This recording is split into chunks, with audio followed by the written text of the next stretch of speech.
let's talk about starseeds, and not in a dreamy cosmic mission rainbow aura kind of way. I'm a starseed. I mean unpacking it. Not just the comforting parts, but the deeper roots, the cultural baggage, and the ways the story can quietly lead people away from themselves and each other. I own the Beyond Lemuria deck and the Starlight Frequencies. I was curious, open, and exploring. Some of the messages genuinely resonated with me at first. They felt affirming, like an invitation to see myself as more than my trauma. But over time, I started seeing red flags. It was little things at first, vague language, recycled archetypes, and that ever-present message that you're chosen or special. Eventually, I started digging deeper, and what I found changed my view on the starseeds. Because under all the glittery fonts and light-coded graphics, there's a long, dark history and a pattern, and a whole lot of spiritual bypassing dressed up as enlightenment. Before I go further, a quick note: everything I am sharing comes from my own experiences or observations or research. If starseed beliefs helped you feel seen or brought comfort, that is valid. It isn't about mocking or dismissing anyone's journey. It's about opening up space to question the roots of these ideas and what they're really offering us, and enabling you to make your own decision while being fully informed. A starseed is someone who believes their soul didn't originate on Earth, but in another star system, dimension, or planet like the Pleiades, Sirius, Arcturus, or Lyra. Each of these origins comes with a pre-packed personality. Pleiadians are said to be compassionate, Arcturians wise and technological, Lyrians creative and strong-willed. You get a cosmic origin story and an identity to match.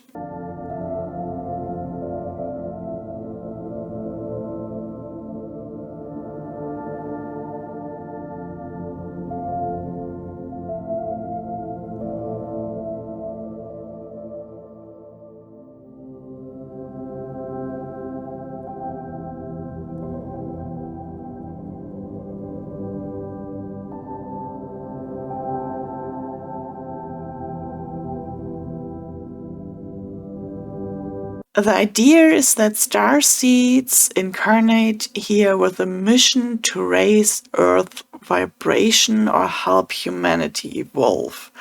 They often say they feel out of place, ultra-sensitive, or misunderstood. And that is presented as proof of their cosmic identity. I'm a starseed. A lot of people ask me, how do I know if I'm a starseed? But nobody seems to ask, what is it like to be a starseed?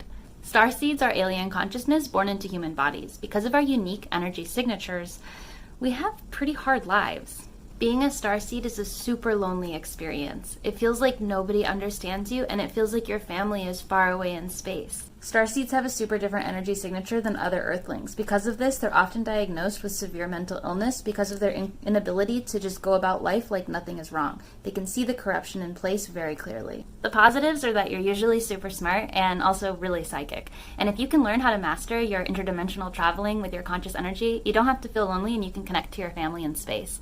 It is easy to see why this belief system is appealing, especially to those who are neurodivergent, highly sensitive, or who grew up being told they didn't fit. For some, it feels like a healing narrative, but there's a danger in making alienation sacred, Because if your struggles are framed as proof that you're not meant for this world, you may stop trying to find belonging in it. And that is where the problem begins. If you believe you are here on a cosmic mission, it's easy to fall into spiritual ego. I am too evolved for Earth. These problems aren't mine. They're 3D drama. People don't understand me because I'm not from here. These ideas may sound gentle or transcendent, but they can breed separation. They create a hierarchy between the enlightened and unenlightened, and they let people opt out of the messy and uncomfortable work of being human. When people use starseed language to detach from responsibility, whether it's social, rational, or emotional, they aren't escaping the matrix. They are escaping accountability. Spiritual growth doesn't mean avoiding pain or pretending you're above it. It means facing it, integrating it, and still choosing to connect. When you scroll through starseed content on Instagram or TikTok, you will see a visual theme.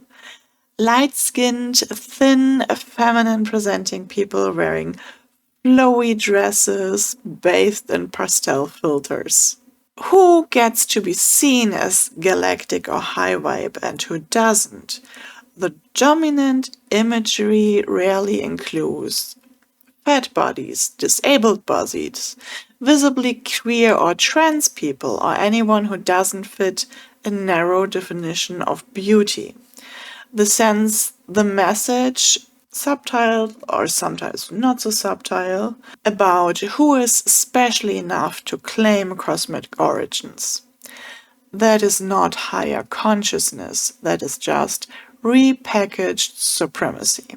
Spirituality should be expansive, not exclusive. When the divine is only deceived through a narrow aesthetic, it limits our collective imagination and reinforces the same beauty standards we were supposed to be evolving beyond. That is a pattern. Because the whole narrative didn't begin with crystal shops or YouTube channels. It has deep, dark roots, darker than most people realized.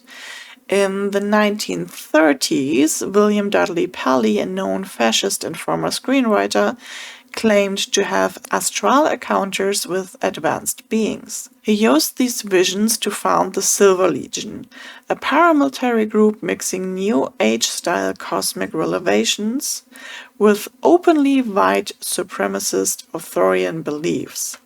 His spiritual rhetoric wasn't about unity, it was about supremacy. And his message was that certain people, white Christian Americans especially, were divinely chosen to lead humanity into a new age. Then came the 1950s, a golden age of UFO contactee culture. George Adamski, one of the most famous early contactees, claimed to meet space brothers from Venus who looked like idealized Nordic men, tall, blonde, blue-eyed.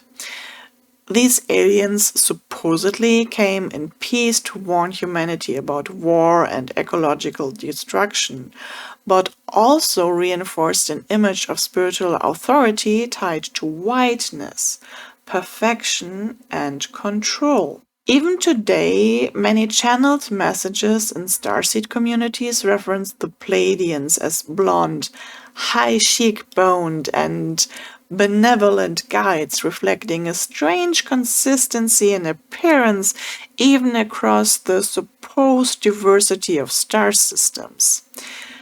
It begs the question, why do our advanced spiritual aliens so often resemble colonial beauty standards?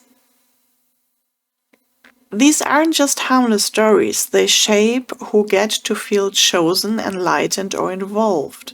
and they embed very old ideas about race, power, purity, and hierarchy into very modern spiritual aesthetics. And this legacy continues subtly through some of today's most influential starseed content creators. Scroll through YouTube, TikTok, Instagram, you will find endless messages about 5D consciousness, DNA activation, and downloads from your galactic family. Often these are paired with aesthetics and language that mirror Eurocentric standards and individualistic salvation stories. There's rarely room in those visions for collective struggle, systemic injustice, spiritual traditions that come from outside the Western white-coded mysticism mold. Some influencers even speak in coded language about density and low vibration that suspiciously align with colonized views of what is broken, dirty, or undesirable. If we don't examine the roots of our myths, we risk replanting the same old system of exclusion in shiny new soil, this time wrapped in light coats and glitter filters. I have already made a video about colonialism, but please go back to it if you want to unpack that further. Additional to this, many neurodivergent people are drawn to the Starseed framework. If you have spent your life being told you are too much, too sensitive, too weird, the Starseed narrative can feel like a balm. Suddenly those traits aren't flaws, they are sacred. You're not broken, you are cosmic. That can be healing, but it also encourages disconnection. Instead of seeking community or accommodations, people may retreat into the idea that they don't belong here because they are from somewhere else. This framing risks reinforcing isolation. It tells people that the answer to their struggle is elsewhere, not in building systems of care here, not in activism or healing or messy human connection. But the truth is, you don't need to be alien to be valid. You don't have to be from the stars to be worthy of love and support. Everyone wants to feel like they matter. That's not ego, that is being human. The problem isn't that starseed beliefs make people feel special. The problem is when that specialness becomes a hierarchy, when some souls are seen as more evolved, more pure, or more worthy. It is possible to hold space for uniqueness without building a crazed system of cosmic credentials. You can be powerful, intuitive, sensitive, and weird as hell and still grounded in this world, still connected to others, still part of the collective. The more someone identifies as not from here, the easier it becomes to disengage from the world and from responsibilities. I have seen people refuse therapy because it's too 3D, avoid activism because it's too low vibe, ghost relationships or communities because they are not aligned. This mindset isn't harmless. It can isolate people from support systems, it can excuse harm, and it can create spiritual echo chambers where hard truths are replaced with feel-good delusions. Sometimes it starts with a small choice. I'm too sensitive to watch the news, or I only want to be around high-frequency people. But taken to the extreme, the ideas can reinforce spiritual elitism and erode empathy. They make discomfort the enemy instead of the invitation to grow. And the irony is, starseed circles often speak of light, but the refusal to sit with suffering can create shadows that grow unchecked. Avoidance isn't transcendence, it's denial. We do need each other. We need community.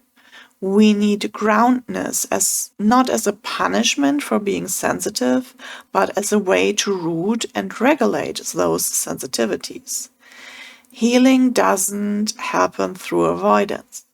It happens through accountability, through repair, through presence. You don't need a galactic identity to have a purpose. You don't need to be a light being to make a difference.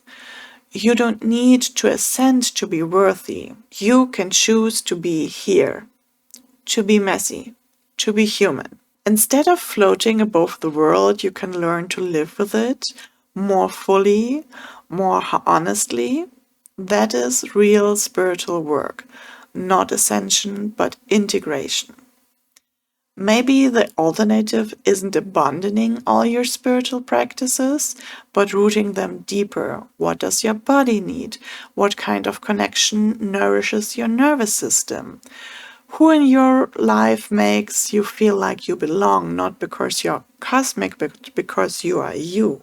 Start there, with your breath, with your relationships, with your feet on the ground.